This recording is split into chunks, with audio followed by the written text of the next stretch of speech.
Hey guys, tonight we're slipping back into a world where tea was hot, conversation was currency, and silence was only acceptable if you could do needlepoint while maintaining perfect posture. You've taken a job that doesn't involve coal dust, bloodletting, or sweeping horse manure. No, this one requires a soft voice, soft hands, and even softer opinions. You're a lady's companion, a paid presence for the lonely upper-class widow, the nervous young debutante, or the mildly tyrannical baroness who needs someone to agree with her about the superiority of English marmalade. Your job? Read aloud, play the pianoforte, not at the right moments, and never ever win at whist unless instructed. All right, before you get too cozy, go ahead and smash that like button and subscribe, but only if your heart says yes. And let me know in the comments where you're listening from and what time it is there. Dim the lights, get that fan going for some background vibes, and let's chill into tonight's little adventure. You arrive at the household of Lady Eugenia Hawthorne just before the second tea of the day. Her townhouse smells like rosewater, lemon cakes, and somewhere faintly beneath it all, the sting of lavender polish worked into walnut balustrades. Her butler says nothing as he takes your bonnet, and you resist the urge to curtsy to a side table out of nerves. Lady Eugenia is already seated, perched like a porcelain hawk in a cream armchair so stiff it might protest if anyone actually leaned back in it. She is dressed in dove-gray silk, her hair a white puff of precision, and she regards you through spectacles that do not magnify, but somehow still judge. "Can you play Schubert?" she asks, not looking up from her embroidery. You nod. She gestures toward the pianoforte in the corner with the slight motion of two fingers, as though directing a hound. The music is easy enough, slower than what you're used to, and she doesn't seem to care if you fumble. In fact, she doesn't seem to care at all. This, you quickly learn, is part of the job. You're not here to impress. You're here to exist pleasantly. A breathing, educated piece of furniture that knows when to speak and when to blend into the wallpaper. Some afternoons are spent reading aloud. Today, it's Tennyson. You read The Lady of Shalott with all the melancholic grace you can summon, while she sips tea and occasionally hums disapprovingly. Once she interrupts with, "No need to sound so tragic, dear. It's only poetry." Then she yawns. You learn that her late husband, Major Hawthorne, liked his cigars imported and his dogs obedient. She mentions him daily, usually with a tone that dances between grief and glee. You nod at the appropriate moments and smile when she mocks his boots. The best moment of the day is the window hour between 4 and 5 when she takes her rest, and you're allowed to sit quietly by the window with your own thoughts and a book she'll never ask about. You always pick something slightly below your reading level, just in case she inquires. You get 1 scone with jam, no butter, no second cup unless she offers. And yet there's something oddly peaceful in the rhythm of this work. The restraint, the silence padded with floral upholstery, the sound of polished shoes on soft carpet. What you're not supposed to know, but of course you do, is that some companions were once aristocratic daughters themselves, their families fallen from grace after a bad investment or a scandal involving imported sardines. It's a Gentile kind of exile, and Lady Eugenia never asks about your background, which is both a courtesy and a command not to bring it up. You're not a maid. You're not family. You're something in between, a ghost with a salary. Still, it's better than being a governess. At least no one expects you to teach Latin or discipline children with sticks. And there are worse things in Victorian Britain than being paid to play piano and say, "Yes, Lady Eugenia, I quite agree." The worst part, every once in a while she'll smile at you, just slightly, and you'll feel like you've passed a test you didn't know you were taking. The days fall into a slow, perfumed rhythm. Mornings with the papers delivered still damp with fog, and afternoons filled with literature that must never be too modern, too foreign, or too French. You quickly learn that even your reading accent matters. One slip into a regional vowel, and Lady Eugenia's eyebrow arches like the Tower Bridge mid-lift. You keep your tone neutral, gentle, and not too enthusiastic. A lady's companion must never upstage the lady. Sometimes she has visitors, other widows, aging colonels, a cousin who smells faintly of mothballs and regret. During these encounters, your job is to blend into the furniture with grace. You pour tea, you serve biscuits. And when they mention the war, or the Queen's digestion, or the cost of French wallpaper, you nod without committing to an opinion. You're not invisible, but you're not meant to shine. Of course, not every lady's companion has it so easy. You've heard whispers at the circulating library. Some companions must share rooms with their employers. Some are tasked with darning stockings or dealing with grown children who failed at marriage. One woman was forced to play the harp nightly while her employer practiced spiritual seances in the drawing room. You at least only have to endure the occasional poem about hedgerows. The job pays little, barely enough for a new pair of gloves each season, but it comes with housing, meals, and the dignity of being able to say you do respectable work. In a society where a single woman of a certain age could so easily slide into scandal just by existing, that is no small thing. You once dreamed of being a teacher or a poet or secretly a stage actress, but such paths are fraught with social peril unless your uncle's in Parliament or your father owns a brewery. Being a companion, it's the middle path, the safe one, respectable, invisible, endurable. Every Thursday is embroidery day. Lady Eugenia does cross-stitch. You pretend to work on the same rose pattern sampler for 6 months. She doesn't notice, or if she does, she approves of your strategic laziness. Sometimes, when she dozes in her chair and you glance up at the ticking mantel clock, you wonder who will be your companion when you're old. You picture a younger woman nodding politely as you rant about modern novels and how no one brews tea properly anymore, but that's a long way off. For now, you rise when the clock chimes 5 and quietly collect your things. You say, "Good evening, Lady Eugenia," and she says, "Yes, yes." Off you go, as if she's just realized you were there at all. Outside, the street lamps flicker to life. You pass a chimney sweep boy with soot on his nose, a butcher boy balancing kidneys in brown paper, and 2 policemen too busy talking to notice the pickpocket brushing past. You walk home in low boots and silence, breathing in the scent of cold smoke and horse dung and autumn leaves. The streets are loud again, full of life and noise and everything your workday isn't.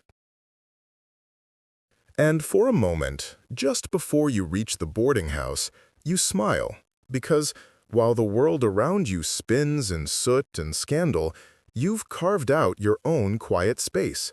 A page shadow, a listener, a presence, a lady's companion. And in Victorian Britain, that's more freedom than many ever get.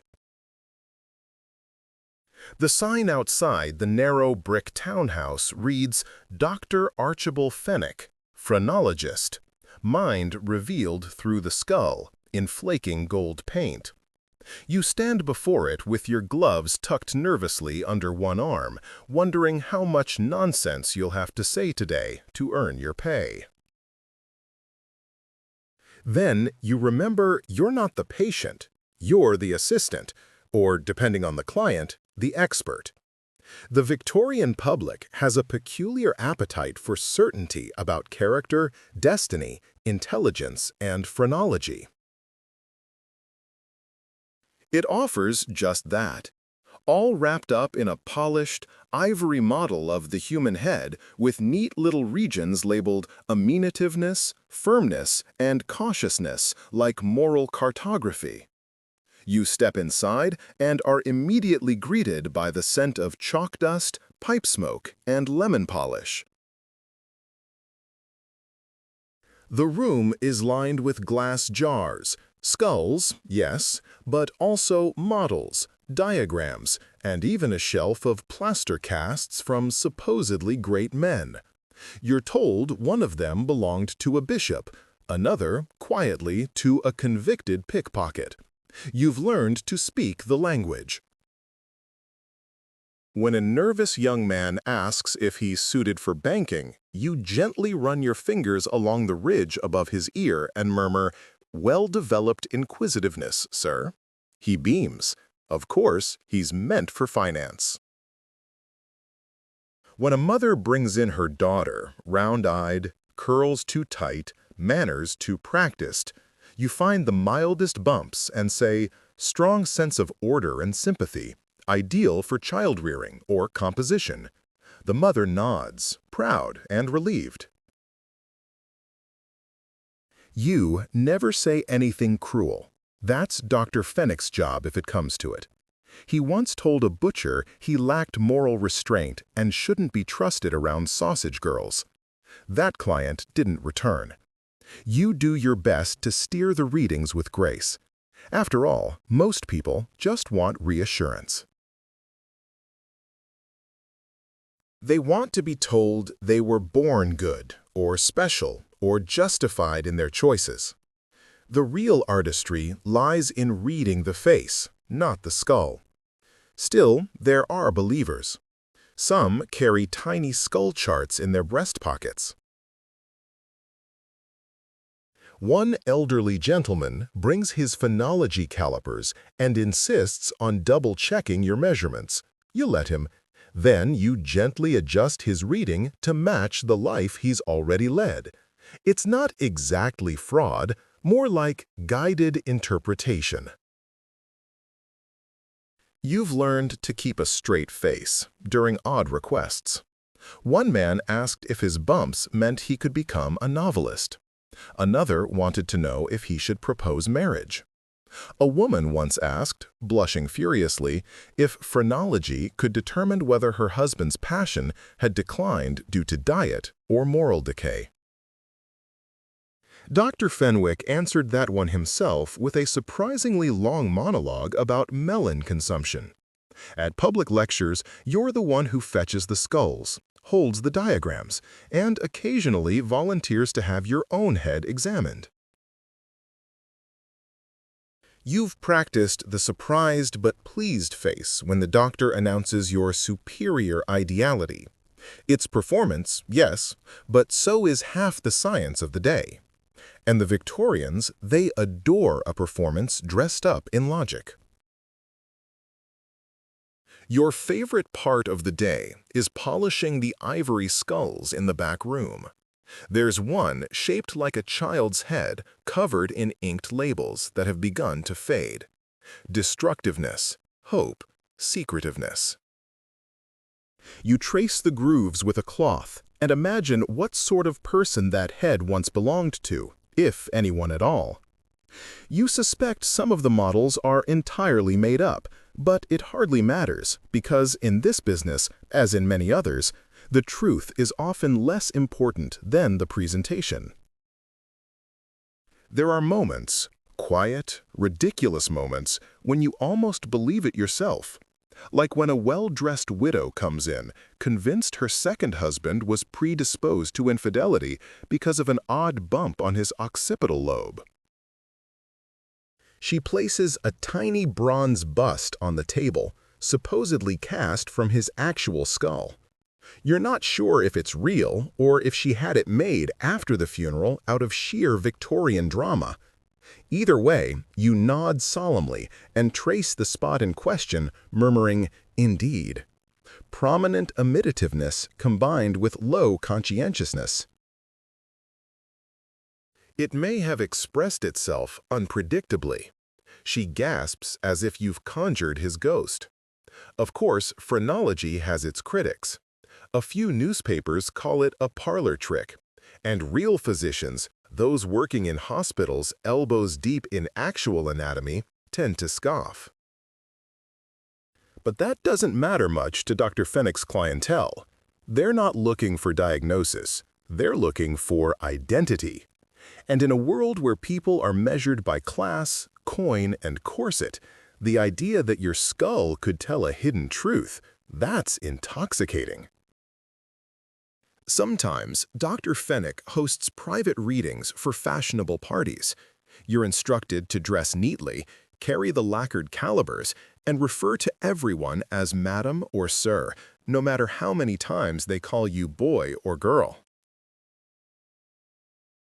In these drawing rooms, surrounded by velvet and hors d'oeuvres, you gently measure the bumps of society's most bored and restless minds. And the most peculiar request comes from a couple who wants their baby's head examined for signs of genius. The child is 5 months old, bald, and deeply unimpressed by your presence. You touch the soft crown gently and say something about early perceptiveness. The mother weeps with joy. The father tips you a shilling. The baby burps. You don't mention those when clients are around. Dr. Fenwick pretends not to notice. You suspect that's why he hires you, not because you believe it, but because you can deliver it politely. You've learned to navigate the gap between what phonology says and what people want it to mean. You tell the baker he has the hands of a craftsman. You tell the schoolteacher she has a finely developed benevolence. You once told a man with a terrifying scowl that he possessed a hidden sense of humor. He laughed for the first time in what felt like years. And you? You've never had your own skull read. You think about it sometimes, but maybe it's better not to know. Or better yet, to pretend you do. You can always say your veneration bump is unusually large, or your secretiveness impressively underdeveloped, hence your honesty. At the end of each day, you dust the busts, tidy the leaflets, and wonder how long the public's love affair with head measuring will last. But for now, it pays the rent. And in Victorian Britain, that's more than enough to make belief optional. You step out into the gaslighted street. Carry a notebook under your arm and adjust your gloves. No one knows your secrets, not even your skull. The back room smells faintly of bird. Not the pleasant, chirpy kind, but the dusty, molted, slightly gauzy scent of feathers that have long lost their owners. You sneeze again.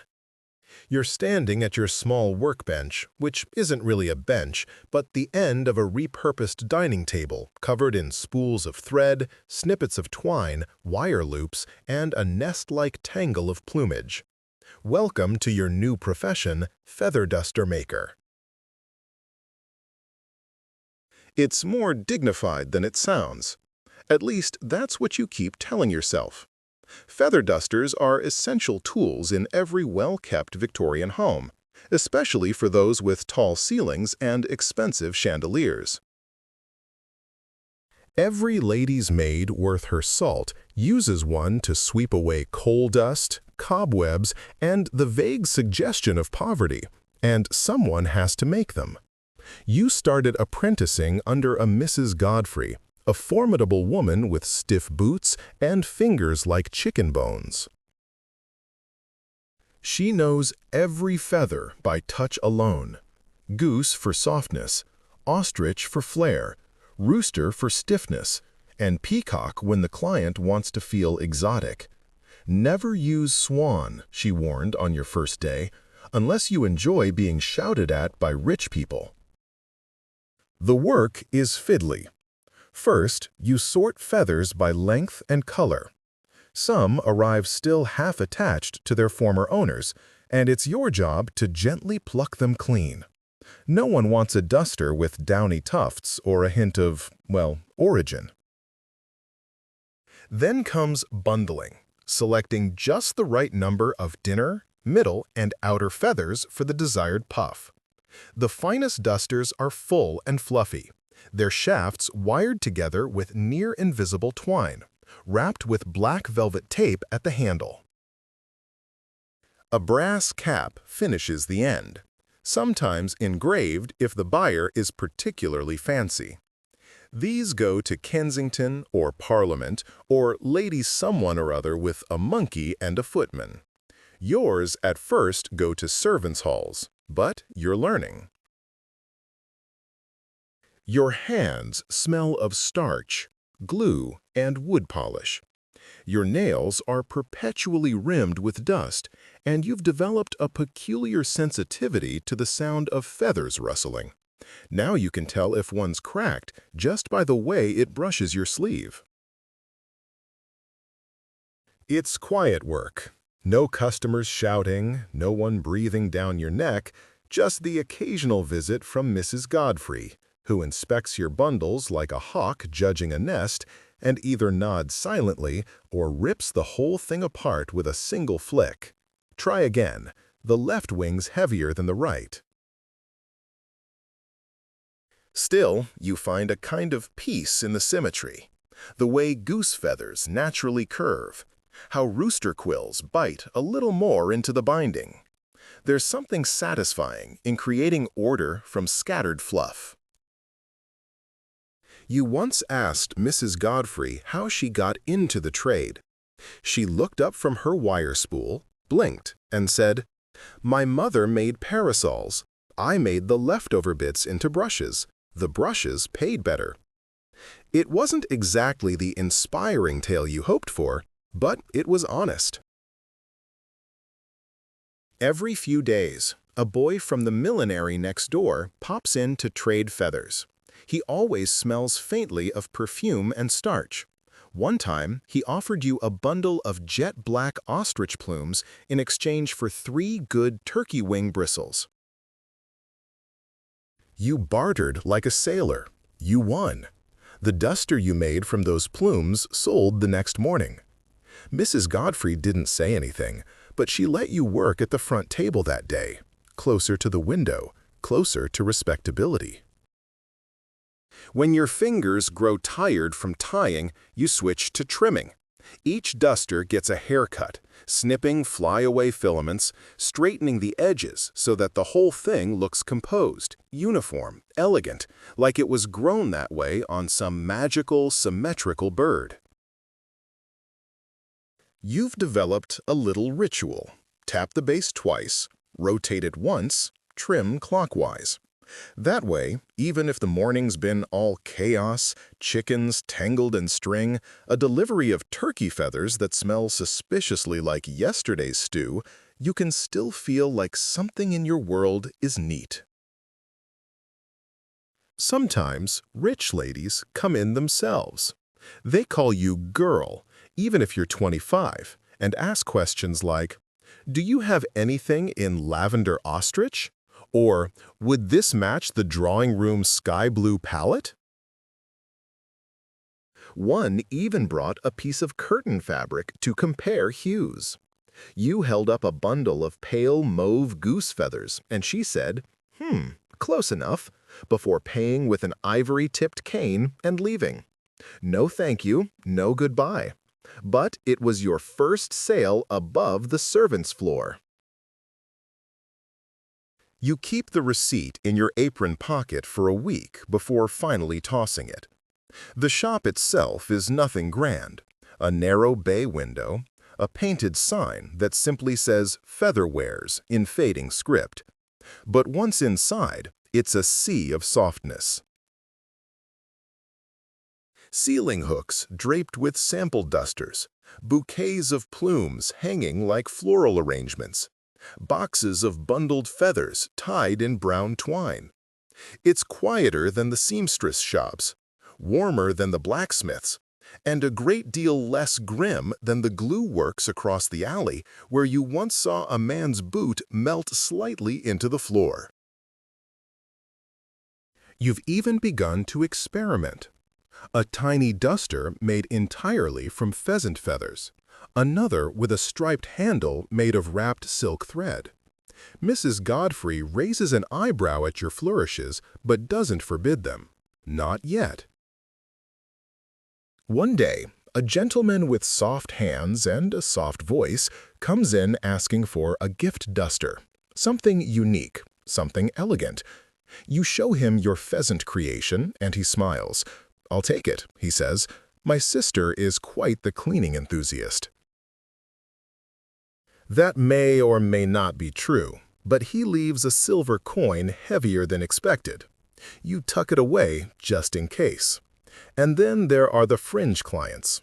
One duster made of red-tipped rooster feathers ends up being purchased by a magician. He claims he uses it to disappear smoke. Another is sent by post to a theater in Manchester meant for a burlesque dancer known as Lulu La Plume. You don't ask questions, but you do smile more when you pack the box. You realize eventually that your work goes places you'll never see. You imagine your dusters brushing against marble mantels, stage curtains, velvet footstools, and the occasional scandalous boudoir. It's oddly comforting because even though your name is never known, your craft moves through the world like a hush, quiet, graceful, useful. And one day, years from now, some other young woman might hold one of your dusters in her hands and feel just for a moment that the world can be soft. Even in Victorian Britain, the first thing you learn is this: never underestimate a wet wool overcoat. Especially when it's draped over your shoulder, still dripping from a week of fog, and you're expected to hoist it onto the wooden roller without soaking the rest of the laundry. You're now a mangle woman, a walking lever, a human pulley, a domestic technician with forearms like braided rope. It's not glamorous, and it's certainly not clean, but it pays better than scrubbing floors. You don't have to make polite conversation while doing it. The mangle itself is a beast, a hulking contraption of cast iron and wood.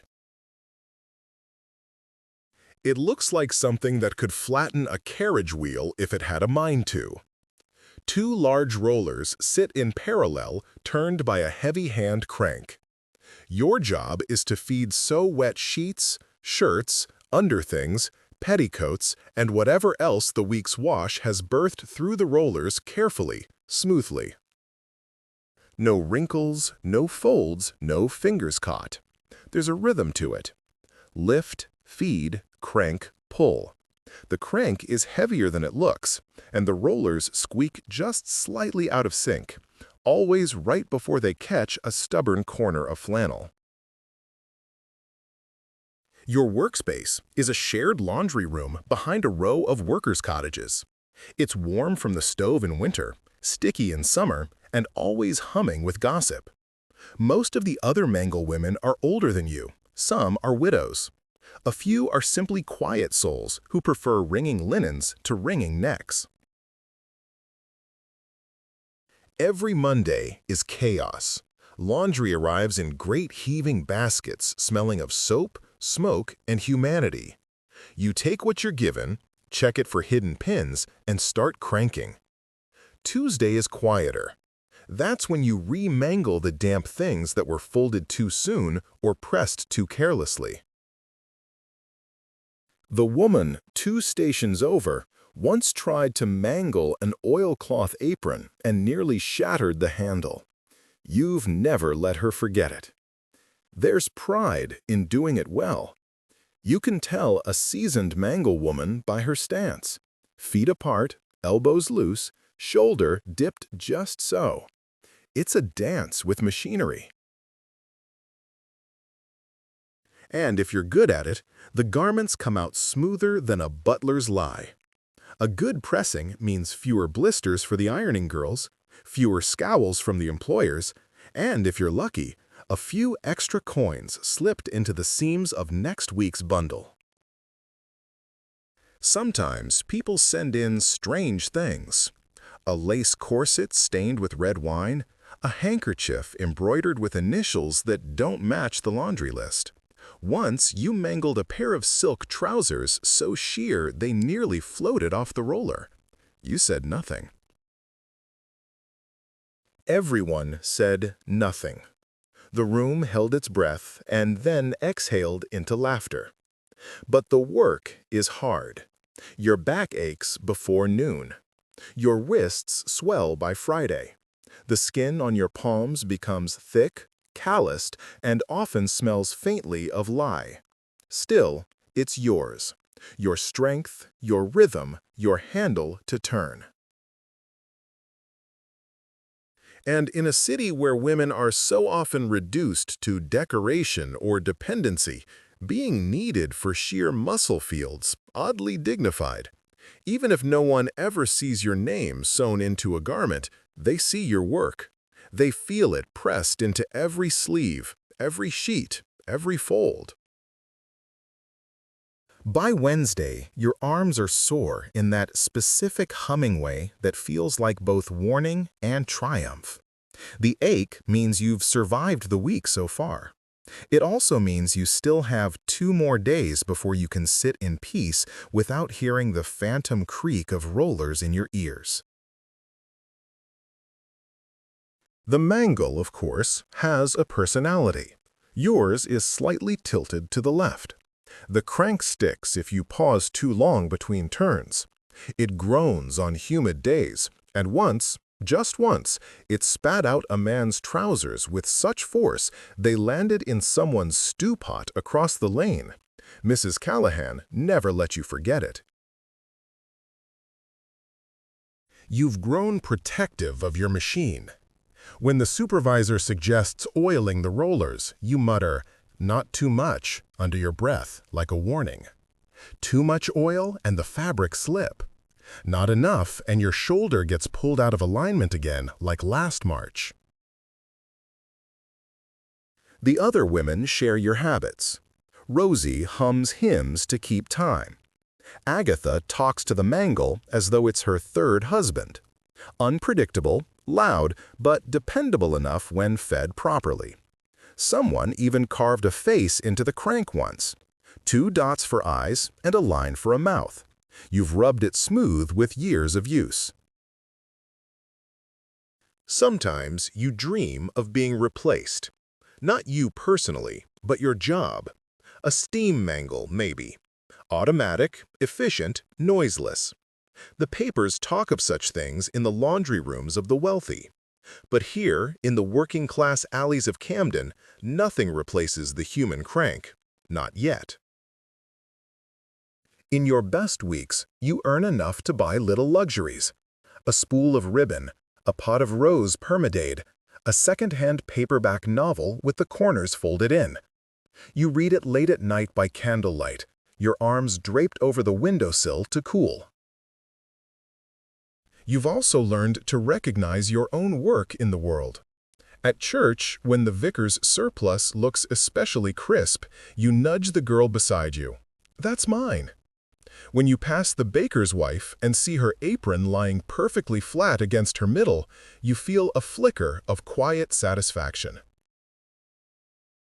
No one claps for a well-mangled sheet, but it's there, quietly upholding the illusion of order. smooth linen, unwrinkled seams, the dignity of cleanliness, all built on the quiet crank of your hands. Your mother used to say that folding laundry was folding dignity. You didn't understand her until now. And then there are the stories that ride in with the wash. You find notes sewn into waistbands, coded messages, initials stitched over, a scrap of poetry tucked inside a blouse. Once, unbelievably, a pressed violet between two petticoats, its color barely faded. You don't ask questions, but you remember, and so you keep turning the crank. Not for glory, not for fame, but because somewhere, someone will put on a freshly smoothed collar. Tomorrow morning, walk confidently into their day and feel just a little bit sharper, never knowing that it was you who made it so. In this city of steam, soot, and sweat, you are the silent guardian of straight lines. And the world, as ridiculous as it is, needs straight lines. The air in the workshop is thick with steam and the faint scent of scorched wool.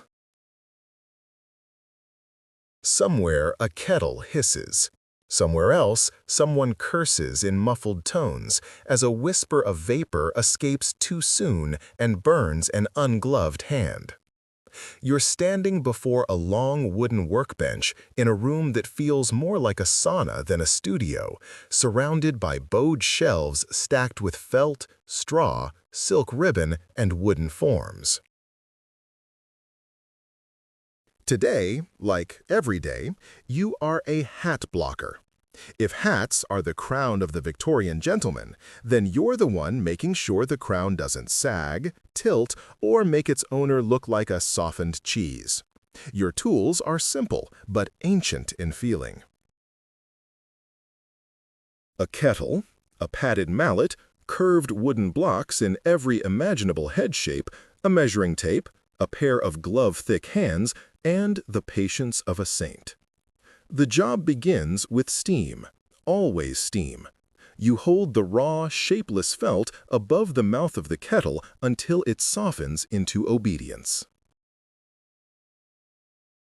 It grows limp like wet dough. That's when you stretch it fast but even over the wooden block that matches the customer's head size and desired style. Top hat, bowler, homilentric, trilby. You pull it tight like skin over bone. You beat it lightly into shape. Then you pin, bind, and leave it to dry, stiffening slowly into its permanent personality. You've seen 1,000 hats pass through your hands, and yet no two are ever quite the same. Some tilt forward, aggressive. Others slope back with quiet mischief. The hat is the last mask a man puts on before entering the world, and you are the quiet sculptor behind it. You once blocked a hat for a parliamentarian whose head was so perfectly round you measured it twice just to be sure. Another time, a young actor asked for a top hat with a bit of villain. You gave the crown a subtle forward lean.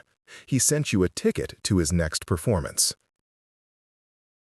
Then there was the gentleman who insisted his hat be just slightly taller than his rivals. You added half an inch and never told him. Some days you're trusted with refurbishing instead of shaping. That's when the real puzzle begins. How to restore a crushed hat from a drunken opera exit. How to rescue a bowler left too close to the hearth. You iron, wrist, patch the lining, polish the band, and send it out looking better than it ever did. There's pride in being invisible in this work. If you've done it well, no one notices. The hat simply fits perfectly. It becomes part of the wearer's silhouette, their stride, their social armor. But oh, when it goes wrong, you've heard stories. One bad blocking, and a man's reputation shifts. Too short a crown, and he's mocked as provincial. Too wide a brim, and he's labeled flashy. You carry that weight every time you reach for the kettle. Your apron is permanently stained with sweat and dye. The skin of your thumbs is tough from pinning, but your eye is sharp. You can glance at a man across the street and know his size, his style, and, if you're feeling cheeky, his marital status just from the condition of his hat. It's more than millinery. It's silent storytelling, and you're fluent. By midweek, your hands carry the memory of every block they've touched. Smooth cedar domes, ridged brims, and the occasional custom mold with a peculiar ridge at the temple left over from an old injury, a childhood fall, or a lifetime of wearing hats too tight. You've learned to keep notes, though not on paper. You remember the man with a sour breath and silk gloves, who requested a hat that commands but doesn't shout. You gave him a bowler with a firm crease and a brim just shy of arrogant. You remember the theater manager whose top handle was drooped at the crown because he stored it under a leaky window. You fixed it twice before realizing he liked the dent, called it artful. And then there's the one you'll never forget. A tall, soft-spoken gentleman who walked in with a ruined boater and a telegram in his coat. He didn't say much, but you could tell the hat had belonged to someone else, someone gone. You didn't ask. You simply shaped it anew, sanding the brim smooth, steaming it gently, binding the band in black. He paid in silence, left with a nod. There are stories folded into every sweatband. Every hat blocked in this room has somewhere to go. Weddings, funerals, promotions, affairs, jewels, debuts, disappearances. You never see what happens after. You only send the hat out like a sealed envelope and hope the message is received. Sometimes you get requests you don't understand. I need something that looks respectable, but not too respectable. Or, make me a hat that looks like I belong in the room, even if I don't say a word. You translate as best you can. A slight angle, a firmer line, a deeper gray. You've learned that men rarely know how to say what they want, but they feel it when they put the hat on. The mirror tells them when you've succeeded, and there's always that moment, the tilt of the head, the flick of the brim, the whisper of satisfaction when they look at themselves and believe the story you've written for them in felt and steam. It's rare, but when it happens, it feels like applause. You've blocked hats for magistrates, barkeeps, sailors, and schoolboys. For lovers trying to impress, for scoundrels trying to reform, for men trying to disappear, and others trying to be remembered. No one remembers you, of course, but sometimes when you walk down the street and spot a hat that sits just so, tapered, precise, proud, you can't help but grin. That was yours. And though your name isn't stitched into the lining, your touch remains. Quiet, permanent. In a world obsessed with appearances, you shape the crown they wear. And no one ever thinks to bow to the hand behind the brim. You begin each evening with a ladder, a flame, and a race against darkness. The gaslights don't wait. As soon as the sun slips behind the chimney-stack rooftops of London, the city starts to vanish into soot and shadow. That's your cue. You hoist your pole, tighten your scarf, and begin your route. You're a lantern lighter, not the kind who stands in grand lobbies with brass buttons and a smile. No, you're out on the streets. Cold, cobbled, often damp, always slightly dangerous. Your job is simple in theory. Light each of the city's gas lamps before night falls, then return at dawn to extinguish them. Simple until it isn't. Each lamp is perched atop an iron post some 10 feet in the air. You carry a pole with a small flame at the tip, fed by oil and stubbornness, and use it to reach up, press the trigger lever, and spark the gasolite with a breath of fire. It flares softly, a warm blue halo blooming inside the glass. Then you move on. There are dozens to reach before full dark. You walk fast. The route never changes. Baker Street, Langham Place, all the way down toward the riverside fog. You know every crack in the pavement, every place where the stone shifts underfoot, every shortcut through alley and mews. The lamps themselves have personalities. Some flicker on obediently. Others hiss, stutter, demand a second attempt. There's one on Broadwick Street that always flares too bright and nearly singed your eyebrow once. You call it the dragon. Children sometimes follow you, mimicking your stride, pretending their walking sticks are torches too. You let them unless they get underfoot. Not everyone's friendly. Some drunk shout. A few rough boys once tried to snatch a pole and light a pub sign ablaze. You got it back eventually. They ran laughing into the dark, and you cursed them in your head with every word your grandmother used to scold the chickens. Still, most people ignore you entirely. You light their way, and they never see your face. Sometimes you pause just a moment longer at the corner lamps, looking down at the street below. The gaslight softens everything. The grime seems golden, the smoke gentler. Couples walk closer together. A woman adjusts her hat pin in the reflected glow. You are the silent prologue to every Victorian evening.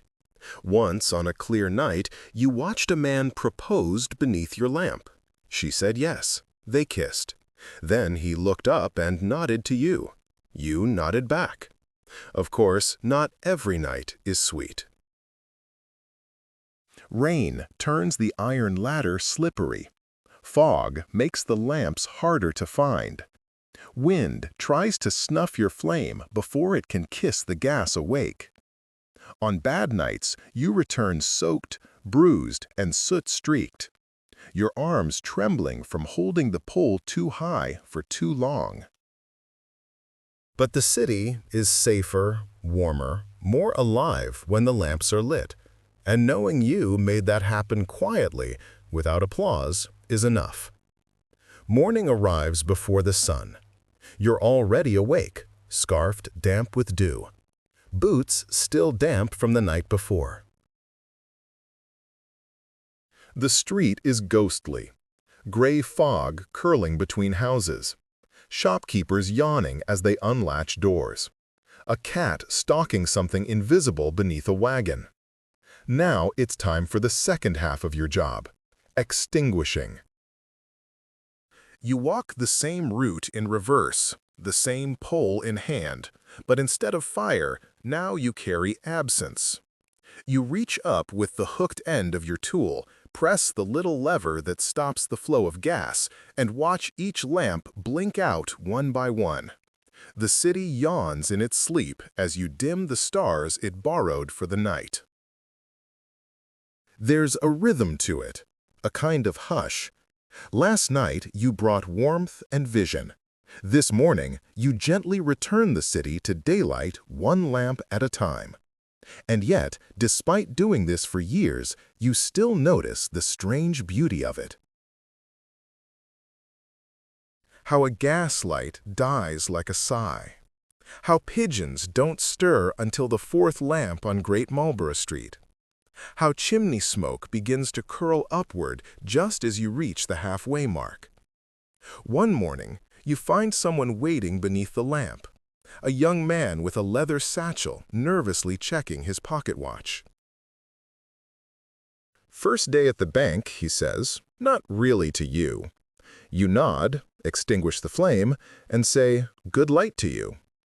He looks surprised, smiles, then walks into the fog. You wonder sometimes if the lamps remember you. Probably not.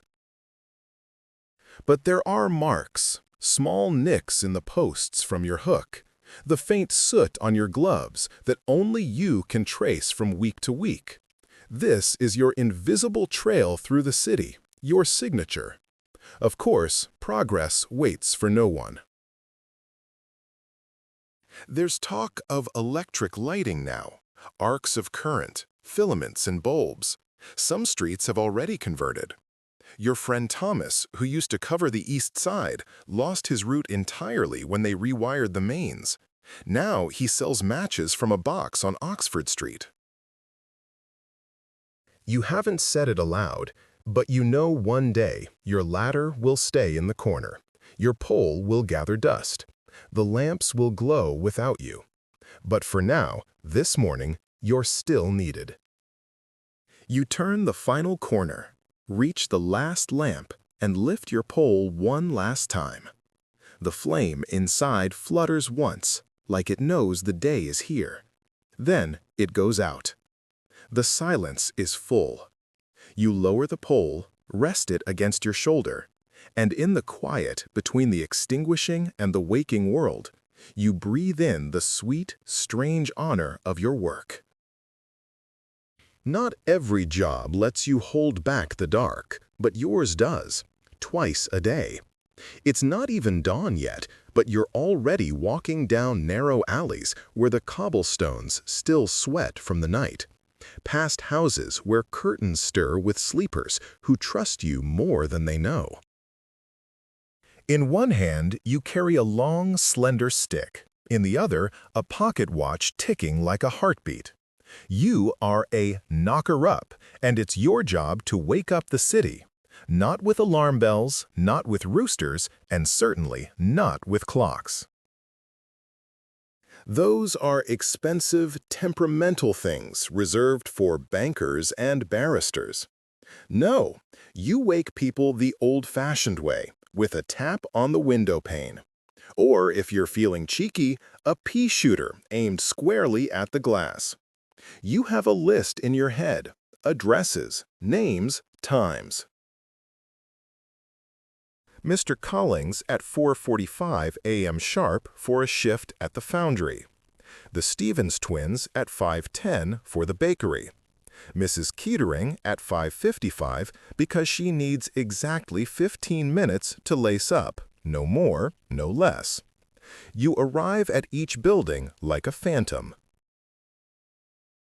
Raise your pole and tap, tap, tap at the third-floor window right under the left-hand shutter. Sometimes they wave, sometimes they grumble. Once, Mr. Collings fell back asleep and blamed you for his lateness.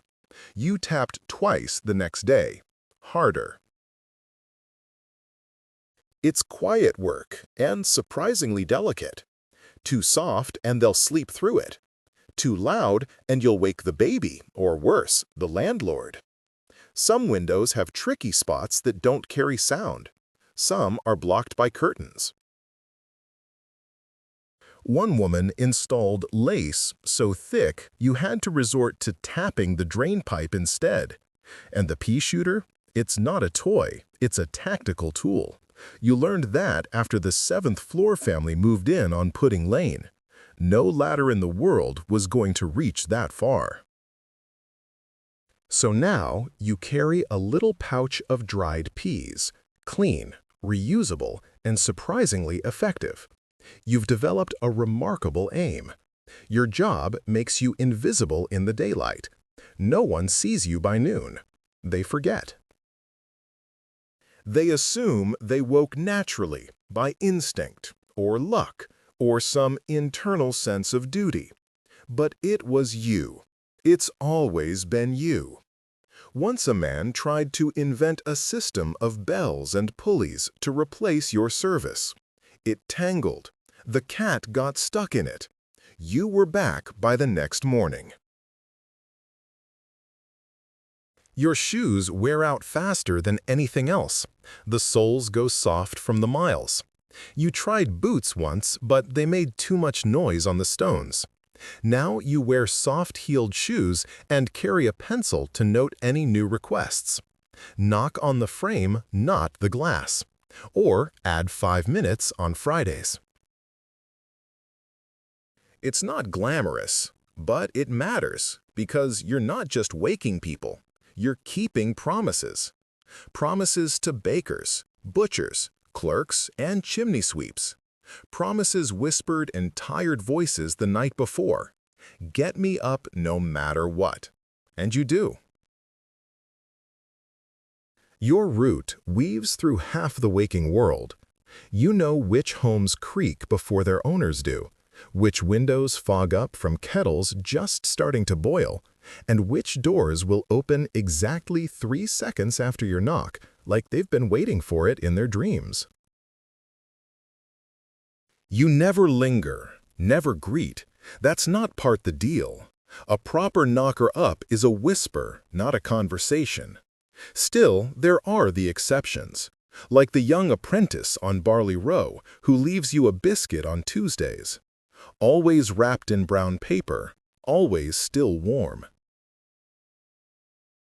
He never says anything, but the biscuit always has a single raisin like a signature. Or the coal man who once invited you in for tea after a snowstorm. His hands were black to the elbows, and the tea was so strong it could have revived the dead, but it warmed your bones and your pride. Then there's the couple in the corner house, the retired couple. No jobs to go to, but every morning, just before 6, you tap their window anyway. And every morning, the curtain twitches, and a hand waves out of habit, out of gratitude, out of something older than alarms. The city has its own heartbeat at this hour. Market carts rumble into place. Milk bottles clink. Doors creak open like reluctant eyelids. You pass a lamplighter going the other direction, nodding in mutual respect. You both belong to the invisible class, guardians of transition, masters of thresholds. One morning, a girl stops you mid-route, maybe 12 years old, hair in braids. "Are you the one who wakes my dad?" she asks. You nod. She stares for a second, then says, "Thanks." Just that. Then she runs off into the fog. You find yourself smiling the rest of the route, even as the chill seeps into your coat and the air stings your throat. The work is lonely, but not thankless. Sometimes the job changes. You get a request to wake someone at 4 a.m. for a train. A different man asks for 7:05 exactly. Not a minute earlier, not a second later. You accommodate them all. You adapt. You become a walking timepiece. More accurate than any brass contraption ticking on a mantelpiece. And you never, ever oversleep. Because who wakes the knocker up? You do, with a second alarm, a candle left burning, a kettle that boils dry if you're late, or maybe just the weight of the city itself leaning on your shoulders, whispering, "Up now, they're waiting." The world may be moving toward clocks eventually, factories installing horns, stations ringing bells, but for now, the city still needs you. Not because you're loud, but because you're precise. Because you remember every name, every time, every window that opens just so. You are the city's first whisper each morning. And in the hours before history gets written, you're the one who lifts the pen. The scent hits you before anything else. A wild, drifting mix of mint, wormwood, dried roses, and something sharper like crushed pennyroyal on a stone step. It clings to your skirts, your hands, even your coin purse. And for you, it smells like livelihood. You're a herb woman, not a physician, not a witch. Certainly not a chemist, though some may whisper that word with a weary glance. You're something older than all of those. Part remedy peddler, part walking apothecary, part local oracle with a basket on your arm and a whole forest in your head. At sunrise, you pack your wares: dried bundles tied in string, little cloth pouches of powder, vials of tincture stoppered tight with wax, everything labeled in your own hand, though most of your customers can't read them anyway. You begin your route through the back lanes and courtyards, calling out in a voice that's part chant, part invitation. Lavender for dreams, thyme for the lungs, rosemary for sorrows. Children peek from behind curtains. Housewives wipe their hands on aprons and step into the street. Men, pretending not to believe in your wares, find excuses to buy just a sprig or two for the wife. You know who needs what. You don't always say it out loud. You hand the baker's wife a bundle of marjoram and tell her it helps with sleeplessness. You don't mention you heard her weeping through the open window last night. For the grossest apprentice, it's comfrey root. For that cough, you say, even though he insists it's nothing. You saw the spots on his sleeves. You passed the church, but you don't go in. The curate gave you a look once that said he'd rather you didn't. That's fine. You don't need altars. You have nettles, which sting sharp enough to remind anyone they're still alive. Some days, the market stalls eye you like competition. Others, they give you nods of solidarity. The flower seller once offered you half a crate of rejected blooms for your sachets. You gave her a jar of balm in return that soothed her winter-cracked knuckles. She never forgets your name now. Your remedies aren't guaranteed. You know that feverfew doesn't always ease migraines. Not every boiled root solves heartbreak. But you've seen enough to believe in patterns. Chamomile and patience, licorice and breathing, sage and strength. And sometimes belief is part of the cure. There are places you're always welcome. The boarding house where the landlady lost 3 children, now filled with your lavender bundles. The seamstress's shop, where a pot of mint grows on the sill in an old teacup you gave her. The bricklayer's alley, where your balm gets passed hand to hand like treasure during cold season. And there are homes where you only knock once quietly and leave what's needed without a word. You're not rich, never will be. Your boots are worn through at the heel, and your coat is mended so many times it's practically a quilt of itself. But your fingers know the feel of crushed valerian root better than any coin. Your nose can tell the difference between real chamomile and the cheap stuff in half a breath. And when someone calls you healer, in the same tone they once used for grandmother, you smile. Because in a city full of smog and steel, you're still something green. By midday, your basket is lighter, but the city feels heavier. The fog has settled low, clinging to the cobbles, and the horses' hooves kick up puddles that smell more like industry than rain. You pull your shawl tighter around your shoulders and duck into the courtyard behind the ironmonger shop where Mrs. Drayton is waiting.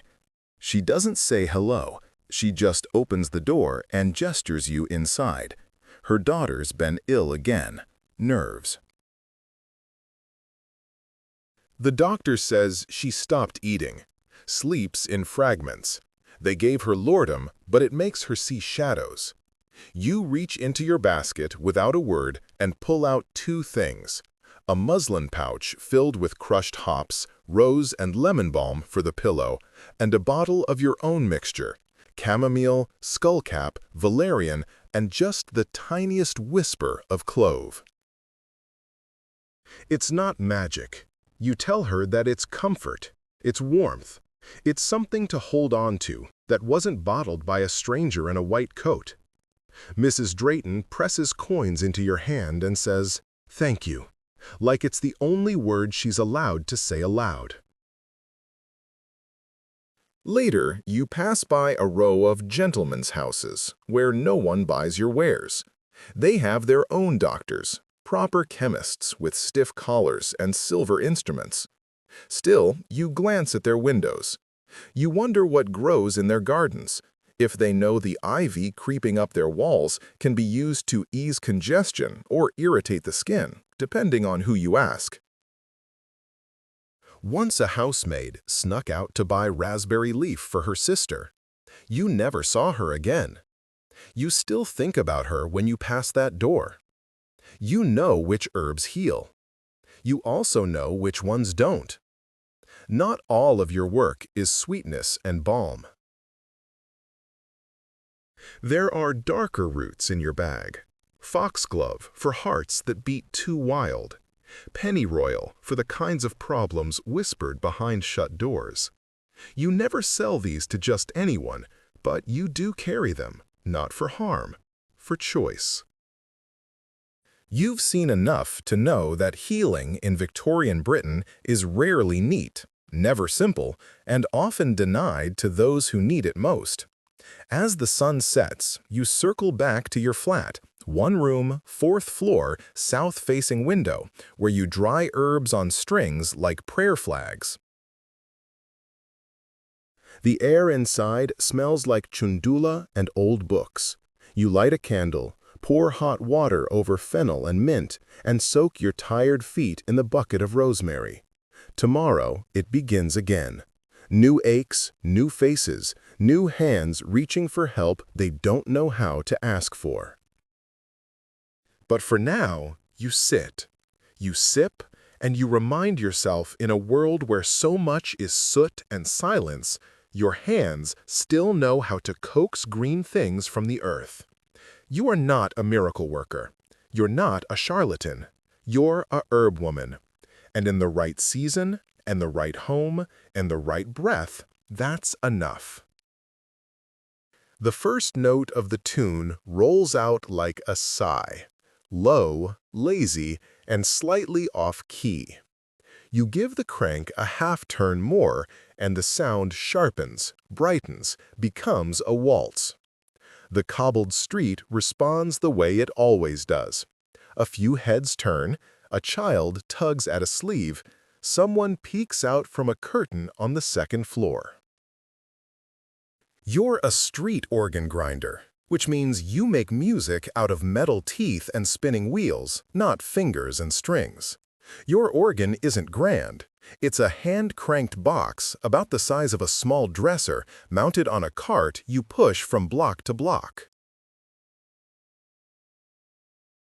Inside are dozens of pinned cylinders that pluck tiny tuned tines as the handle turns. It wheezes, it clanks, it sings. But most importantly, it draws attention. You take your spot at the corner of Rosewood Lane and Bow Street, just outside the pub where the windows fog up by noon and the laughter spills out before the ale. You don't need sheet music, just rhythm, familiarity, a bit of flair. You begin the morning with something chipper, Rule Britannia or Daisy Bell, something the old women will hum and the children will skip to. And then, of course, there's your assistant. He's not really yours, technically speaking, but he comes every morning like clockwork, wearing his tiny red coat and matching cap. His name is Toby. He is a monkey, and he is the real reason people toss coins into your tin. Toby is trained well. He bows, he doffs his cap, he holds out a little brass cup and collects coins like a professional beggar with better manners. Children squeal with delight. Men grin despite themselves. Women, even those who mutter that music in the street is common, almost always give Toby a farthing. You trained him yourself, back when you could barely afford feed. He used to try to eat the coins. Now he checks each one like a banker, then drops it into the box behind the wheel. There are risks, of course. Street organ grinders aren't loved by everyone. Some see you as noise, clutter, or worse, foreign. Many grinders are immigrants, and the accent on your tongue, Italian, Irish, Polish, changes how you're treated. Some shopkeepers shout. One once threw dishwater at Toby. You avoided that corner for weeks. But most days, you're welcome like a moving melody. You know your audience. When the factory girls take their break, you switch to romantic songs, slow and lilting. When the market boys gather, you play something rowdy, drums clanking, rhythms fast. And when the sun dips low and the streets begin to glow orange, you always finish with something wistful.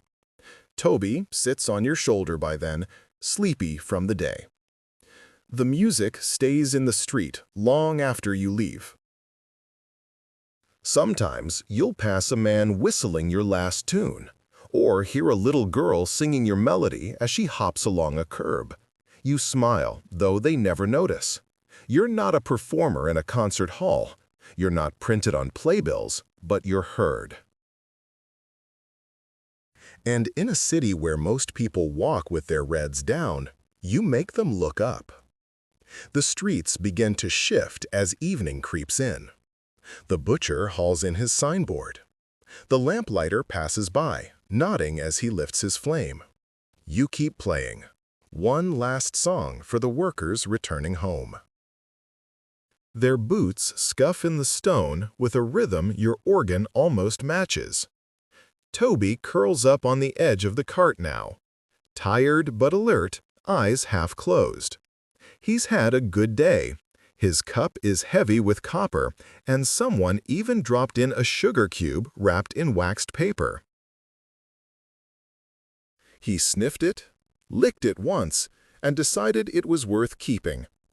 As you finish your last tune, an old sailor's melody you've half forgotten the name of, you wipe your brow with a square of cloth and set the brake on the wheel. The air smells of smoke, onions, and something sweet from the bakery down the lane. You let yourself imagine a pie for dinner tonight. Not just bread, a real pie. You earned it. Because being a street organ grinder isn't just about turning a crank. It's about knowing when to turn it, where to stand, how to read a crowd, when to start strong, and when to let the music drift like smoke into the gaps between footsteps. Once a constable asked if you had a license. You did, barely legible, but stamped. He still looked at you like you'd stolen your cart. That night, you played God Save the Queen outside the station until he came out and begged you to stop. You smiled. Toady bowed, and you moved on. There's a hierarchy to street performers.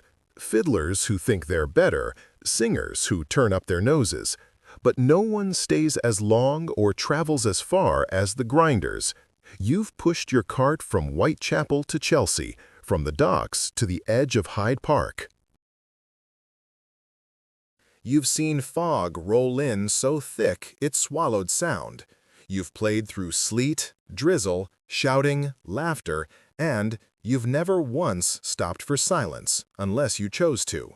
You repair the organ yourself now. It's temperamental. The bellows a bit stiff, the cylinders scratched from overuse, but you know every creak, every stutter. It's as much a part of your voice as your breath.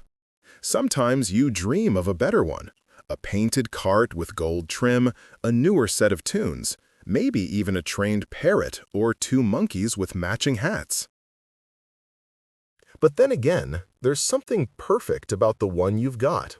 Honest, bruised, beloved, like you. You pack up just as the streetlights bloom amber. Toby stretches, yawns, and climbs up your shoulder like it's always been his. Tomorrow, you'll play again, maybe on a new corner. Maybe back where the baker's daughter always smiles at the waltz. Maybe near the theater queue, where people still hum your tune as they wait. And whether they know it or not, you'll be there, cranking out music like memory itself. Because in a world that rushes, you remind it to pause, to listen, to feel, even if just for a single sweet turning moment. You arrive early, before the bread is fully risen and the beer wagons rattle down the hill. Your apron's already powdered with chalk dust, and your fingers itch for the familiar glide of slate under skin. Today's canvas, a plain blackboard, no bigger than a cupboard door. But to you, it's a stage. You are a chalkboard menu artist. Your job is part calligraphy, part persuasion, and part magician's charm. Because in the crowded streets of Victorian London, signs scream from every corner. Painted, carved, nailed to doors, hung on chains. And your job is to make someone stop in their tracks and say, "Oh, that looks good." The menu changes daily, and your chalk must follow. Some days it's simple beef stew. For other days, it's elaborate smoked kipper atop toast with eggs soft-boiled to poetry. Your boss, a lean man with too many opinions in exactly one monocle, likes to dictate the wording while pacing back and forth using phrases like rustic but tempting and not too literary. You nod, then ignore him because you've developed a flair. A certain stroke to the letters, a way to make trifle tart curl like a secret. You loop the capital B in bangers and mash like the belly of a contented gentleman. You underline just so. You add flourishes, a tiny steaming pot, a wedge of pie, a fork dancing in the corner. It's not just art, it's theater in powdered white. The regulars notice. The Coleman from 2 doors down always comments on your soup drawings. A passing barmaid once asked if she could commission you to chalk her name outside her mother's bakery in Hackney. "She won't let me," she whispered. "She says chalk's for boys. But your letters look like they sing. Your fingers are never truly clean." Chalk dust finds your cuffs, your collar, your nose. You carry a rag at all times and a pocket tin with your 3 best stubs, thick, medium, and 1 needle thin for filigree. There's a war ongoing between you and the rain. You win most days by finishing fast and writing bold, but every so often the drizzle arrives just as you step back to admire your work. The letters run. The serifs weep. Once you found a dog's paw print across a carefully drawn roast lamb sketch. You nearly cried, but you rewrote. You always rewrite. Some cafes pay better than others. One lets you eat the daily pudding if you finish before noon. You've had more fig sponge and suet roll than most men twice your size. Another pays only in tea, but the owner lets you sign your work in the bottom corner. Just an R, but it means something. You've even started sketching little scenes into the corners. A cat eyeing the fish plate. A hand reaching for a tankard. A pie with steam spelling hot in cursive. Customers notice. They lean closer. They smile. You're not just drawing food, you're drawing hunger. And in a city of distractions, that's its own kind of power. By afternoon, the chalkboard becomes more than just a sign. It's a local conversation piece. People begin referring to dishes by how you drew them. "I'll have the one with the gravy waterfall," someone says, pointing at your rendering of the shepherd's pie. "The pudding that looks like a castle," says a boy in short trousers, grinning at your sponge cake sketch with battlements and a cherry on top. He once turned a bowl of porridge into a masterpiece, a sun rising from a creamy sea, rays curling in stylized steam. The oatmeal was still bland, but they sold out before noon. Sometimes the pub owner gets ambitious. "Write something in French," he urges one morning, slapping down a recipe scribbled on the back of a ledger. You pause. You've only got room for 22 letters. You settle on "Boo fellow, whatever's hot." The patrons howl. They order in droves. Your style begins to spread. A rival pub across the square hires their nephew to mimic your style. You smile when you pass his board. Crooked lettering flourishes that look more like scribbles. It's flattering in its way. You start adding subtle signatures in your own. A looped V here, a feathered full stop there. But it's not just pubs anymore. You get requests now from pie shops, tea rooms, even a bookstore that wants you to draw a chalkboard of the week's most edible novels. You write "Oliver Twist pairs well with weak girl" and draw a bowl with a spoon that looks very unimpressed. You've begun to carry spare boards, little ones, just in case someone needs a quick sign for a half-day sale or an apology for being out of trend. You once wrote, "Sorry, the pudding eloped. It made 2 passers-by snort so hard they walked in and bought scone they didn't want." But there's a secret to your success that no one knows. You eavesdrop. You arrive early, blend into the morning rush, and listen to the gossip, the grumbles, the cravings. You find out what people are hungry for long before they see a menu. Not just food, comfort, laughter, a reason to smile through the cold dust and deadlines. And then you give it to them, one letter at a time. Sometimes, as you pack your chalk into its tin and wipe your smudged fingertips on your apron, you wonder if this job will last. What happens when someone invents signs that don't wash away?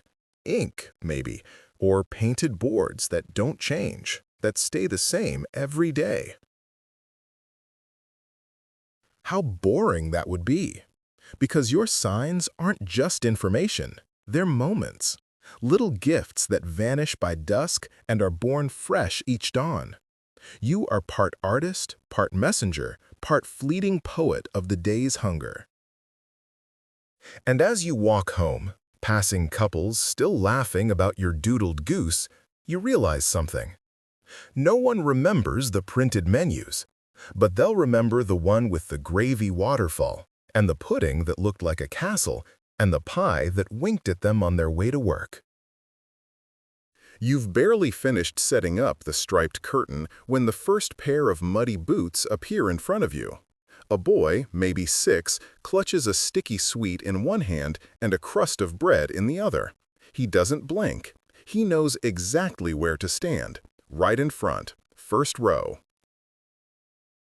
You give the curtain one last tug and clear your throat. Showtime.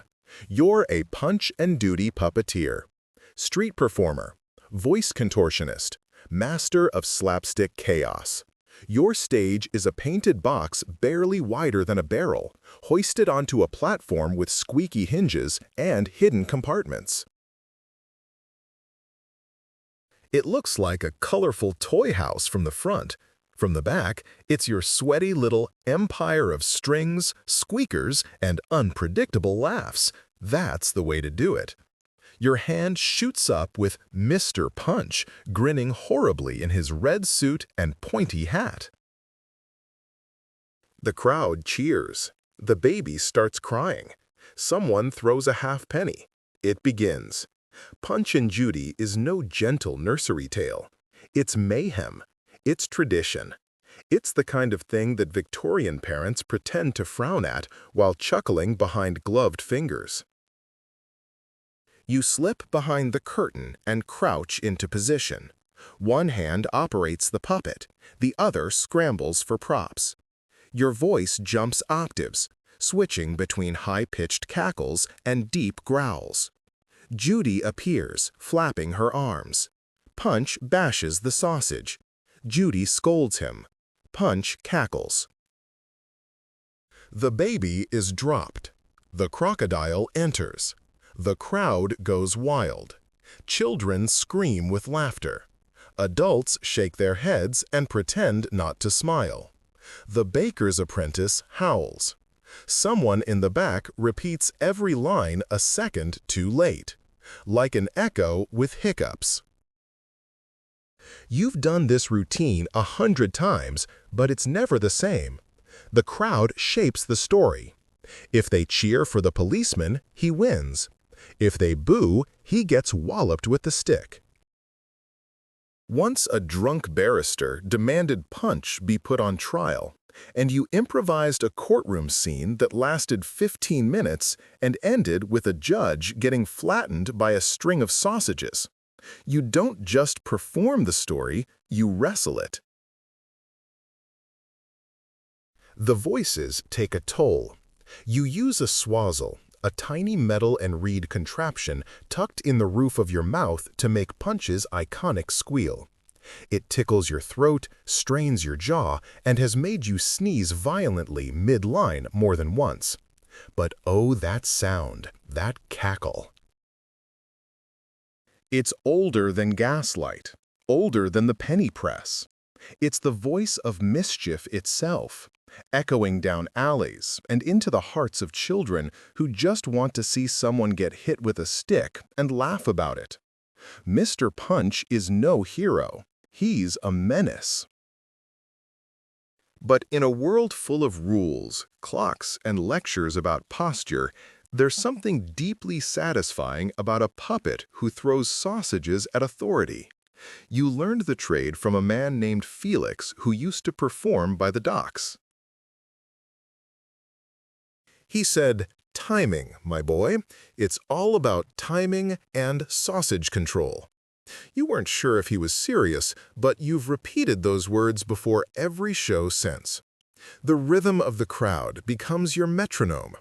You listen for the giggles, the gasps, the delayed claps from the toddlers in the back. Your puppets swing to that music. Punch's crooked nose bobs in time with laughter. Judy's slap lands not a second too early. The crocodile always gets an encore if the kids chant loud enough. Behind the curtain, you're sweating through your collar. Your shoulders ache. The swazzle has rubbed your gums raw. But your hands move with a kind of muscle memory, like a fiddler who no longer thinks about the bow. It's chaos with choreography. And while it may look like nonsense to a passerby, you know exactly what you're doing. You're pacing the drama. You're guiding emotion.